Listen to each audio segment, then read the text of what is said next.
So I competed in the bodybuilding competition. You guys can check out the video I made where I talked about the stuff I learned and from preparing for that. It was 6 things I learned preparing for a bodybuilding competition.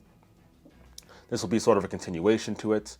This is 3 things that I learned after competing in the bodybuilding competition. So to give you some relevant information, I got 4th place in the competition. So 4th place in my first competition. Anyways, into the list. The first thing I learned was that muscle maturity was actually a real and pretty significant thing.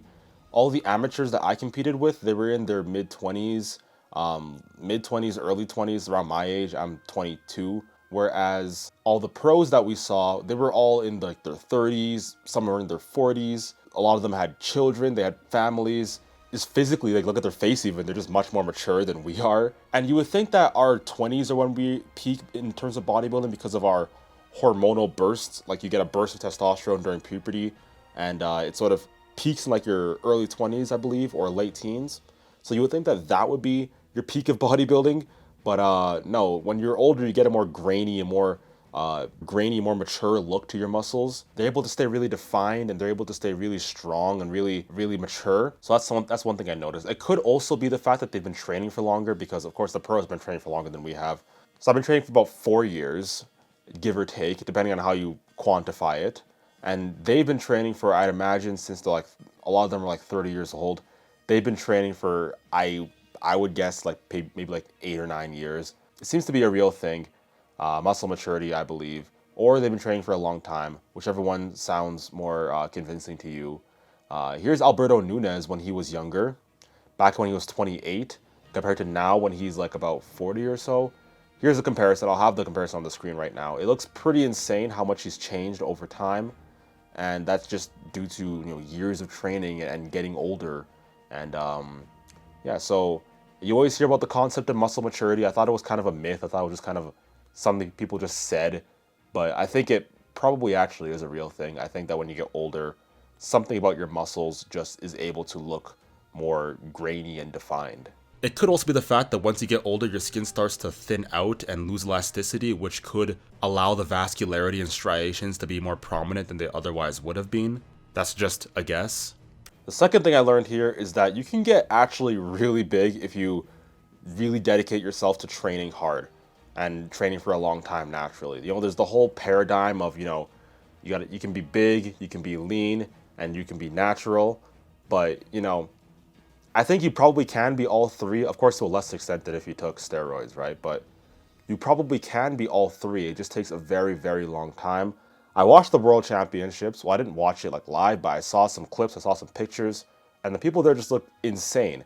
Like the guy who won, Bada Fitness, he is a complete freak. I mean, he would probably win his IFBB Pro card naturally. I'm not even joking about that. And there's the whole, are they natural? Are they not natural? Maybe they aren't natural, but I'm of the belief that they're natural. I don't think there's much to gain to being a unnatural bodybuilder in a natural bodybuilding competition. I mean, there's not that much clout. There's not that much to be gained from winning, being the best natural bodybuilder. You can't like make a living off that. You get way more money if you were to be like a regional champion in a drug full competition. You could be like a regional champion there, and you'd probably make more money than if you were a world champion natural bodybuilder. So there's not much to gain from it. A lot of the people that people question are natural, like Uzuma Obalor, Russell Orhi. He would probably fare pretty well against them in all honesty. I'd put my bet he'd probably be competitive against like Russell Orhi, I think, to be quite honest with you. If Russell Orhi competed in a natural bodybuilding competition, he might lose to Bada Fitness. And I believe that both of them are natural. The ceiling for what's possible naturally is pretty high. And yeah, it's the second thing I learned, I suppose. It's not just Bada Fitness, right? There's other people like Nathan PT on Instagram. He's also a UK bodybuilding champion, I believe. I don't think he's as big as Bada Fitness personally, but he's a really popular person on Instagram. He looks like a freak too, and I think he's natural. I truly believe that he's natural. I believe that both of them are natural. They just look like freaks, and it's really kind of invigorating to know that you can get pretty strong, pretty big. You get a pretty good physique, even by by anyone's standards. Really, you can get a really good physique naturally if you train for long enough, if you have, of course, you know, the G word, good genetics, and yeah.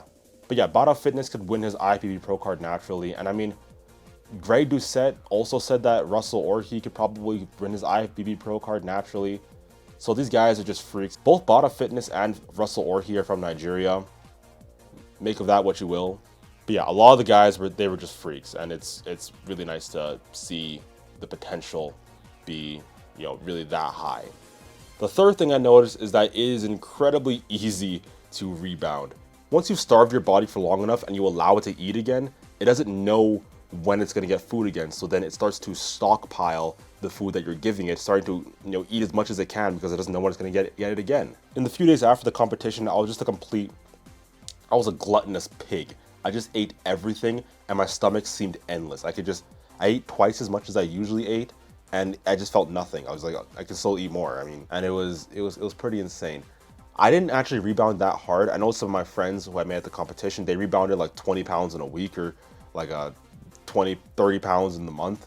I've only gained about 15 pounds since the competition. I'm about 180 pounds right now. I'm like 178 actually. 178 pounds, and I was about 165 pounds during the competition. So I haven't actually rebounded that hard, but it is, you know, if you starve yourself like this, it is very, very easy and very tempting to rebound if you don't have an iron will of steel. So yeah, those are the 3 things I learned from after competing in the bodybuilding competition. I hope you liked. Don't forget to like, comment, and subscribe if you did. I'll catch you all next time. Peace.